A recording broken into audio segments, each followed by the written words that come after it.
us see the introduction to TensorFlow. Now we are very much familiar with the machine learning algorithms. Now let's see what exactly we need to build this machine learning models. Right.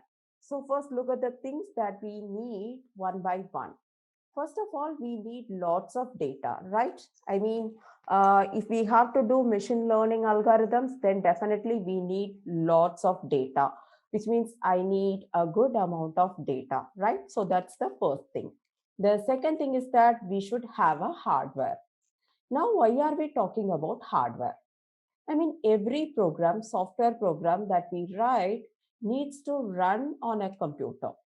So it needs a hardware. So we are talking about the hardware here.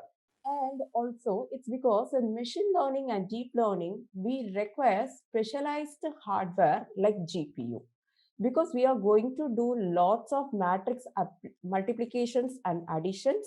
And apparently these machines GPU is really required, right? So that is the most important requirement of the hardware. Hope that is clear. And these GPUs are really required to do matrix multiplications and additions. So usually we need GPU as you go deeper and deeper into this field. Now the third thing we need is software, and we understand that every program will require some software library. So for machine learning, the reason we need to implement all the mathematics. So as we understand, machine learning is nothing but mathematics. So we need software which actually implements that mathematics so that we don't need to write the code every single time. So how does sigmoid work? We know how ReLU works or Adam works. Those things we need not worry about. Rather, we can just call those specific APIs and it does the trick, right? So these are the primary reason why we need, like a specialized software, right? Now let's move forward. Let's assume we have data, right? We have data because otherwise we will not be learning these things, right? So that is clear, right? Otherwise we will. So the data is the most important thing actually, right? So the next thing what we require is the software. So the software what we are going to talk about here is the TensorFlow. It was found by Google in December 2015. So there has been a lot of work done by the TensorFlow, and it is most popular deep learning library. Now there are definitely there are more options. Now TensorFlow, one thing about is it can be supported across Linux or Ubuntu. It can be supported by Mac.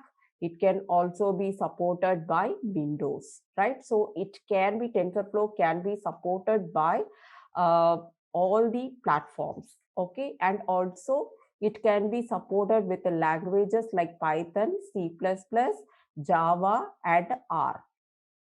So we can also use R with the TensorFlow. So for our course, we are going to use Python because that is the thing we have selected, right? So Python will be the choice of language for this course. Now, how do we install TensorFlow, right? So that is really required because if we have to do that, if we have to use the TensorFlow, so first we have to install it, right? So let me tell you how to install it, right? TensorFlow.org/install. So you can go to this URL. You can just go to this URL and install this library, okay? So that is the easiest way to do it. Now, when we want to use the TensorFlow, we should have a Jupyter notebook, and also we have pandas. I hope you all have pandas library and also the scikit-learn, right?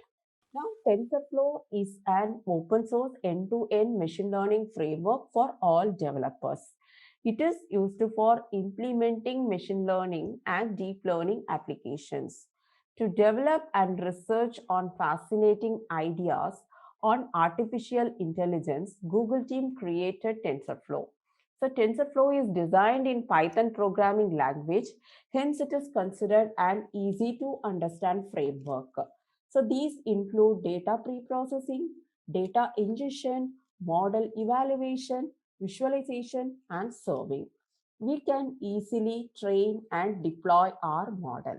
TensorFlow approaches series of computations as a flow of data through a graph, with nodes being computation units and edges being flow of tensors. So basically these are multi-dimensional arrays. TensorFlow builds the computation graph before it starts execution. So the computations are scheduled only when it is absolutely necessary. That's the reason it is called as lazy programming.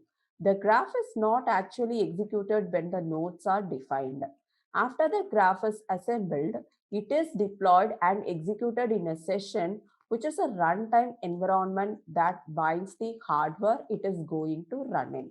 So it is a small introduction about the TensorFlow. Hope you all understood the concept. Thank you.